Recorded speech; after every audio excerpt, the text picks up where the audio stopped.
높여주시는 하나님이라는 제목으로 말씀 전할 때에 많은 은혜 받으시기 바랍니다. 오늘의 핵심 주제는 자녀를 통하여서 하나님의 자녀를 통해 세상이 복을 받는다. 하나님의 자녀를 통해 세상이 복을 받는다입니다. 오늘은 대림절 첫 주입니다. 대림절은 성탄절을 준비하는 4주간의 기독교 절기입니다. 우리만 지금 섬기는 것이 아니고요. 우리만 지키는 것이 아니고요. 기독교 역사 속에서 계속해서 우리 믿음의 선진들과 함께 지키고 있고 앞으로도 우리의 믿음의 그 후배들이 지키게 될 것입니다. 이 절기는 예수 그리스도의 탄생을 기다리고 기원하는 시기입니다. 특별히 우리 믿는 사람들의 달력은요. 1월 1일이 한 해의 시작이 아니고 이 예수 그리스도의 초림을 기다리는 대림절을 한 해의 시작으로 보고 있습니다. 예수 그리스도의 생애를 1년으로 잡아요. 그래서 예수 그리스도의 1년, 그 생애를 1년으로 잡아서 주님의 생애에 맞추어서 그것을 기념하면서 우리는 1년을 살아가거든요. 우리 주님을 묵상하면서 다시 오심을 기다리기 위해서 믿음의 선배들이 정해놓은 절기, 이 전통이 바로 대림절이라는 것입니다. 예수님의 재림이 언제인지 모르기 때문에 우리는 이 세상에서의 삶을 충실하게 살아가면서 주님을 기다립니다. 그런데 예수님께서 부활 승천하신 후에 많은 기독교 이단들이요 예수님이 오실 날짜를 말하면서 성도들을 미혹했습니다. 우리도 잘 알고 있죠. 우리 시대에도 많습니다. 직장도 그만두게 하고 재산도 다 정리하게 해서 교주들에게 바치는 거죠. 그러나 성경은 예수님께서 다시 오실 때까지 이 땅에서 복음 전하면서 충실하게 살아라 이렇게 말씀하고 있습니다. 예수님께서는 언제든지 오실 수 있어요. 그런데 한 영혼이라도 구원받기를 원하셔서 그 때가 이제 지연이 되고 있는 것입니다. 이러한 주님의 재림을 기다리는 것은 우리가 살아있을 때 이루어지지 않을 수도 있습니다. 예수님의 약속을 기다리면서 2000년의 시간이 지나간 거예요. 그러나 우리가 소망을 가지고 있다는 것, 그것은 예수님을 믿는 세대들이 멈추지 않았어요. 2000년 동안에 그렇게 예수님 믿는 사람들을 다 죽이려고 하는 사람들이 많았거든요. 그런데 그럼에도 불구하고 이 믿음의 세대들은 계속해서 이어져 나가고 있습니다. 하나님을 믿는, 하나님의 약속을 믿는 다음 세대들이 계속 태어나고 있어요. 그 세대가 자라서 그 약속을 전달할 수 있다면 그러면 우리의 사명은 그것으로 다하는 것입니다. 우리 때에 예수님이 오시지 않더라도 우리가 예수님이 오실 것이라는 그 약속을 전달하면 그것이 우리의 사명이라는 것이에요. 오늘 말씀에도 달려갈 길 다 가고 주님께서 주신 사명을 다 마친 사람의 이야기가 나옵니다. 힘들었지만 주님의 약속이 있었기에 견디고 결국 다음 세대에 주님의 약속을 전달하고 자기의 사명을 다한 그러면서 죽음을 준비하는 사람의 이야기가 오늘 말씀에 나옵니다. 이 사람은 바로 야곱입니다. 야곱의 다른 이름은 이스라엘입니다. 가나안 땅의 흉년을 피해서 애굽으로 내려온 야곱의 가족들은요, 먼저 애굽 왕을 아련하고 체류를 허락받게 됩니다. 요셉은 형들 중에서 5명을 택하여서 바로를 아련하게 했습니다. 형들은 자신들이 애굽 왕의 종이라고 고백해요.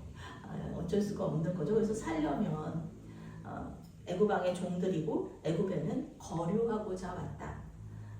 거류한다는 것은 잠시 머무른다는 뜻이에요. 형들도 이렇게 오래 자기들이 400년 동안이나 이렇게 살 거라고는 생각도 못했어요. 이제 흉년이 끝나면은 돌아갈 거라고 생각을 한 거예요. 야곱과 그 가족들은 애굽에 정착할 생각이 없었다. 흉년이 지나가면 고향인 가나안 땅으로 돌아갈 생각이었습니다. 그런데 바로가 형들의 이야기를 듣고 형들에게 자기 가축을 맡기겠다고 얘기하는 거예요.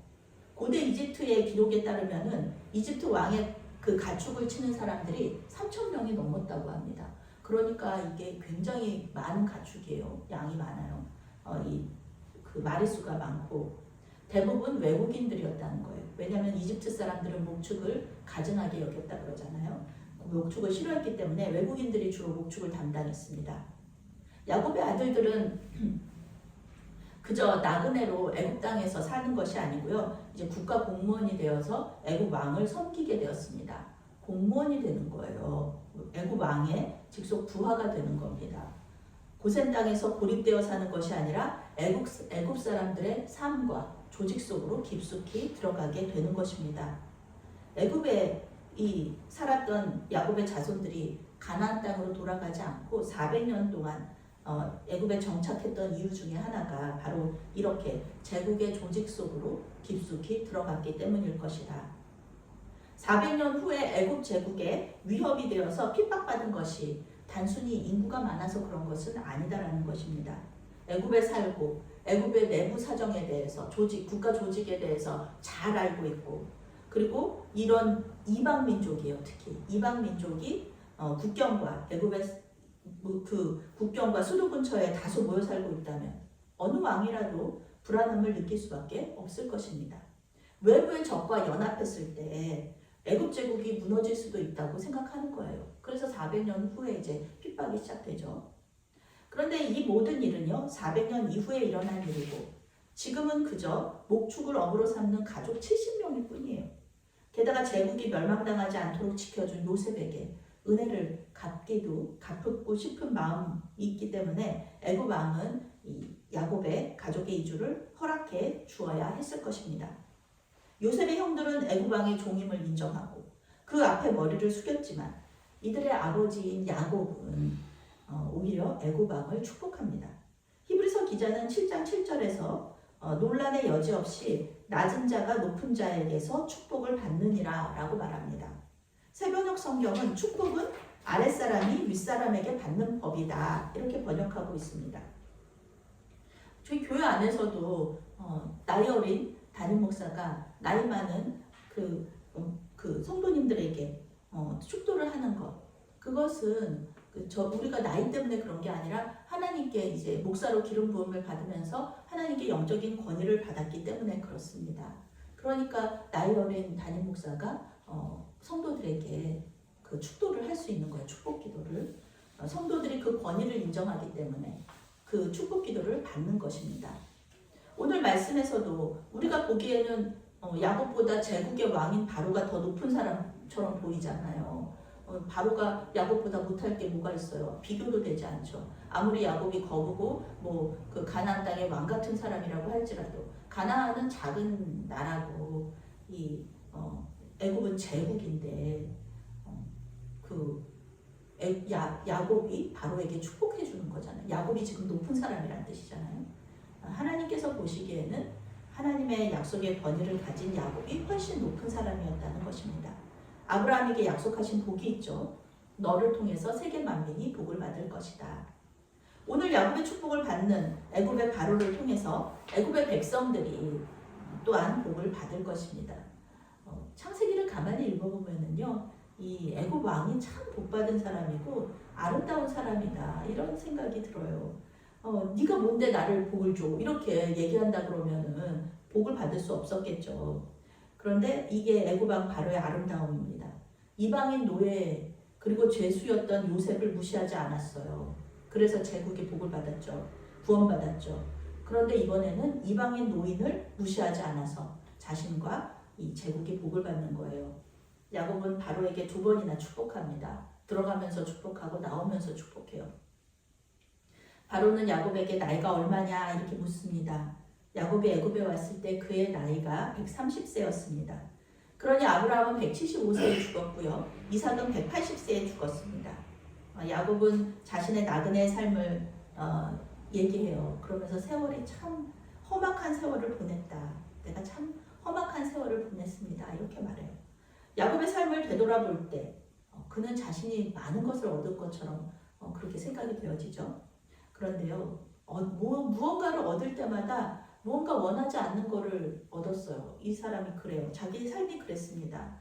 장자권과 축복권을 얻었어요. 형을 속여서, 아버지를 속여서. 그런데 사랑하는 부모님과 떨어져 살았어야 됐죠. 사랑하는 라헬과 결혼했지만 레아와 다른 시녀들과 억지로 또 결혼했어야 됐어요. 아내들은 사이가 좋지 못했고요. 그마저도 사랑하는 라헬은 베냐민을 낳다가 죽어버렸습니다. 하나님의 천사와 씨름을 하는 중에 이스라엘이라는 이름을 얻었지만 판도뼈가 부러지는 바람에 계속해서 나머지 삶은 절름발이가 되어야 했습니다. 12명의 아들과 1명의 딸을 두고 데리고 거부가 되어서 귀환했지만 사랑하는 딸은 가나안 사람에게 폭행당하고 아들 요셉과는 22년이나 만나지 못했습니다. 야곱은 거부이고 자식도 많고 한 사람은 애굽 그 대제국에서 총리 높은 사람이 되어 있었지만 그의 삶은 험악했다라는 것입니다. 약속의 자녀로 태어나 자기 힘으로 하나님의 그 약속을 성취하려고 했던 그런 야곱의 삶은 참 험악했다. 자기가 그렇게 인정하는 거예요. 그런데 하나님의 도움이 있었기에 그나마도 살았던 거지, 하나님의 도움이 없었다면, 하나님의 약속이 없었다면 더 험악했을 것입니다. 어쩌면 야곱은 하나님 없는 삶이 얼마나 험악한지를 바로에게 말해주면서 하나님을 전했을 수도 있어요. 하나님께서 야곱을 통해 바로에게 구원의 기회를 주신 거죠. 소돔 왕도 그랬잖아요. 소돔도 결국은 멸망했지만 멸망하기 전에 아브라함과 멜기세덱을 만나서 함께 회개하고 또 구원받을 기회가 있었던 거죠. 야곱은 두 번이나 바로를 축복하면서 하나님의 이름을 부르고 결국 그에게 하나님의 이름을 전했던 것입니다. 야곱의 가족이 애굽에 정착하는 동안에도 기근은 계속이 됩니다. 성경 말씀이 애굽 땅과 가나안 땅이 기근으로 황폐했다 이렇게 말하고 있어요. 애굽과 가나안 사람들은 처음에는 돈을 주고 곡식을 사갔습니다. 돈이 떨어지니까 이게 어떻게 해요? 돈이 없으니까 가축을 줘야죠. 그 가축을 다 데려다가 그 가축을 주고 먹을 것을 사갔어요. 그런데 이제 그 사람이 먹을 양식도 없는데 이 가축을 먹을 양식이 없잖아요. 가축을 갖고 양식을 줬는데 이제 가축이 이제 사라졌잖아요. 이제 뭐 요셉이 가축을 갖고 양식을 줬으니까 사실 따지고 보면 요셉은 사람만 살린 게 아니라 가축도 살린 거예요. 가축이 사라져도 기근이 계속됩니다. 그러니까 백성들은 어떻게 해요? 이제 가져갈 게 없잖아요. 돈을 주고 바꿀 게 없잖아요. 양식을 먹어야 되는데. 그래서 자기들의 몸과 토지를 줄 테니 양식을 좀 주십시오. 이렇게 간청하는 거예요. 곡식이 있어야지 농사를 짓죠. 그런데 사람 먹을 것도 없는 그런 상태에서 어떻게 곡식을 남겨두겠습니까? 그러니까 파종을 할 수 있는 곡식이 없으니 그거라도 다 받아야죠. 아무리 기근이 들어도. 토지가 있어도 농사를 지을 수가 없으니 백성들은 바로의 종이 되고 토지는 바로의 토지가 되는 중앙 집권적인 경제 체제가 구축이 됩니다. 이것은 바로의 정치 권력을 굉장히 강화시켜줘요. 당시로서는 파격적으로 농사지은 곡식의 80%는 농부가 가지고 나머지 20%만을 세금으로 내게 합니다. 우리 권사님이나 저희 성도님 아시겠지만 이게 농사를 짓고 그 수수료를 떼는데 예전에 조선시대에는 절반을 가져가기도 했거든요. 그리고 정말 농사를 짓는데 거의 다 가져가고 수탈이라고 하죠. 그런 지경에도 있었는데 요셉은 그런 게 아니라 5분의 1만을 바치게 한 겁니다.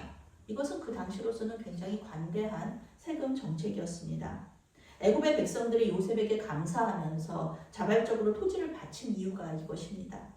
애굽의 바로는 야곱의 가족을 환대하고 그의 축복을 받으면서 자기 백성들까지 살렸잖아요. 자기 백성들 살리고 애굽 제국이 살아나고 그리고 자기도 굉장한 정치 권력을 가지게 됩니다. 요셉이 백성들과 토지를 받고 곡식을 팔아서 모든 백성들이 자기는 이제 애굽의 왕의 종이다. 이 토지는 바로의 것이다. 이렇게 고백해가게 되는 거죠. 그래서 월급을 받기 위해서 월급을 받기 때문에 땅을 팔 필요가 없었던 이 제사장들만 토지를 가질 수 있고요. 그리고 나머지 토지들은 모두 다 바로의 것이 되었습니다. 성경은 요셉이 만든 토지법이 창세기를 기록한 모세의 시대까지 이어졌다고 말합니다. 아브라함을 통해서 세계 만민이 복을 받는다는 하나님의 약속은 예수님께서 다시 오실 때까지 계속해서 이어질 것입니다. 이러한 소소한 민족적인 구원뿐만이 아니라 이제 전 인류가 구원받기를 바라면서 우리는 예수님의 재림을 기다리는 것입니다. 이스라엘 백성을 향한 하나님의 약속은 계속해서 성취가 됩니다. 그들은 고센 땅에 거주하면서 생업을 얻어서 생육하고 번성합니다. 생육하고 번성한다는 거 엄청난 축복이죠. 하나님의 축복이죠. 하나님께서 사람을 창조하셨을 때부터 이어져 내려온 약속입니다. 애굽에서 풍요롭고 안정적인 삶을 살면서 이스라엘 백성들은 그 수가 아주 많아졌어요. 민수기에는 출애굽한 사람들의 수를 말해주는데요. 전쟁에 나갈 수 있는 20세 이상의 남자가 60만 명이었다. 그러니까 70명에서 남자들만 60만 명이 된 거예요.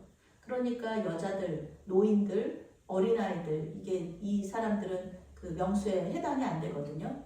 카운트되지 않아요. 그런데 이들까지 합치면 200만 명 정도 되었을 것이다 라는 겁니다. 물론 이것은 이제 400년 후의 이야기고요. 지금은 이제 70명에서 75명 정도 되는 것이죠.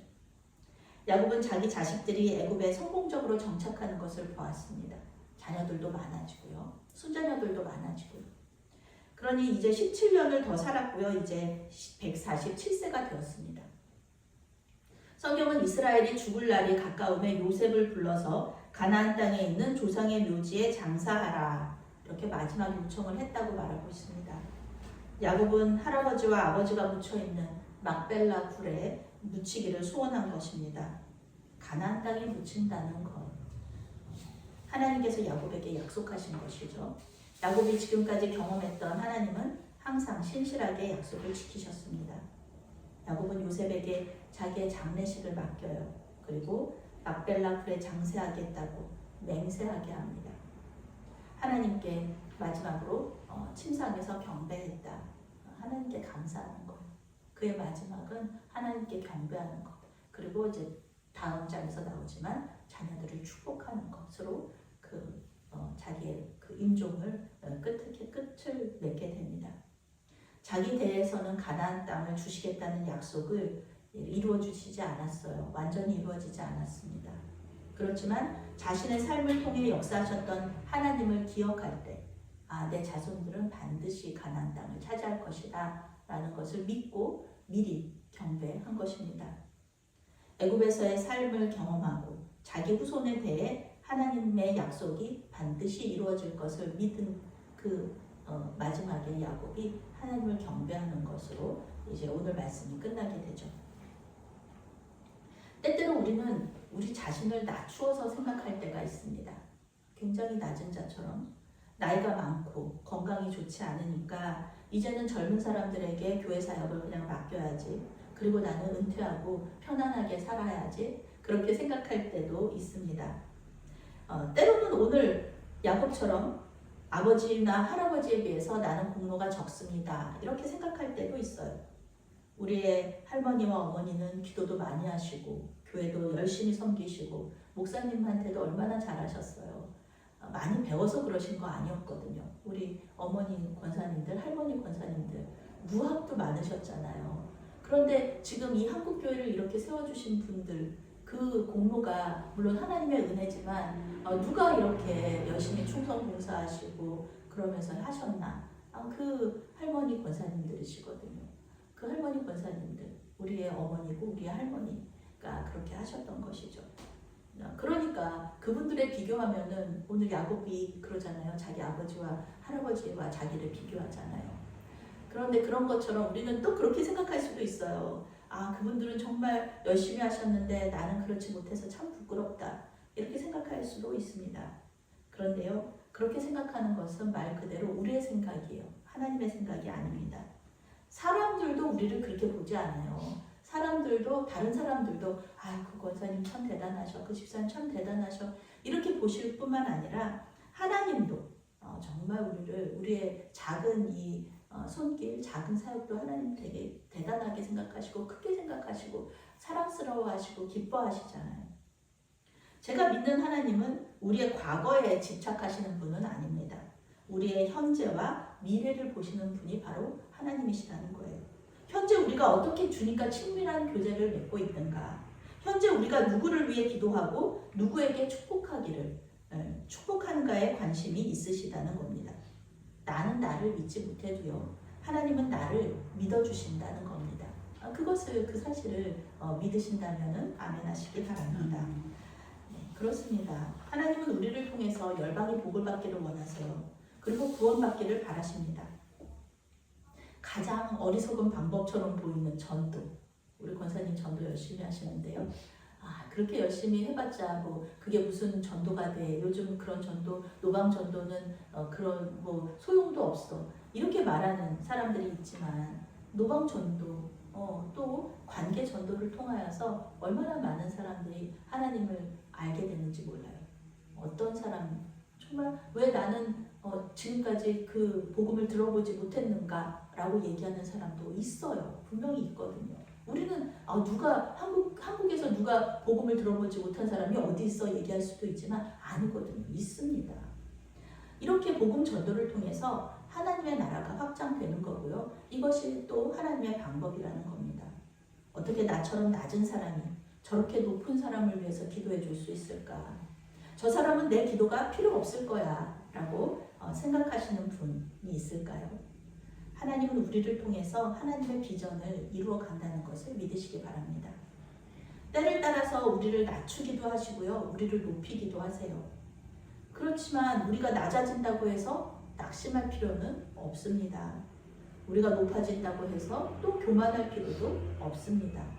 우리는 그저 주님의 인도하심을 따라가는 거예요. 우리를 낮추시면 낮추시는 대로, 높여주시면 높여주시는 대로 주님께서 인도하시는 대로 가면서 우리가 만나야 될 사람, 또 복음 전도해야 될 사람에게 복음 전하시면 됩니다.